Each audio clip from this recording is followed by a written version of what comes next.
തള്ളയാടാ അത്. ആരാടാ നീ? ഈ തള്ളക്കെട്ടി ഞാൻ കൊടുക്കുന്നുണ്ട്. ആ തള്ളക്ക് ഭ്രാന്താടാ. ഇതിപ്പോഴത്തെ സ്റ്റൈലാണ്. എന്തോന്നടേ ഇപ്പോഴത്തെ മൂഡിൽ കോമഡിയാ ബെസ്റ്റ്. കറക്റ്റ്. യെസ്. ഡേയ് ടച്ചിങ്സ് ഒന്നും ഇല്ലേ? ആന്റിയുടെ സ്പെഷ്യൽ ഒന്നും ഇല്ലേ? തള്ളയുടെ ഒരു ഉണക്ക പപ്പടം. ഓ, പപ്പടവും ഉണ്ടോ? ഈ തള്ളയാണോ പപ്പടം കണ്ടുപിടിച്ചു?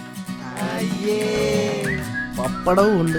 തള്ള പപ്പടം വിട്ടുള്ള കളിയില്ല. രാവിലെ പപ്പടം, ഉച്ചയ്ക്ക് പപ്പടം, രാത്രി പപ്പടം. ടേസ്റ്റ്.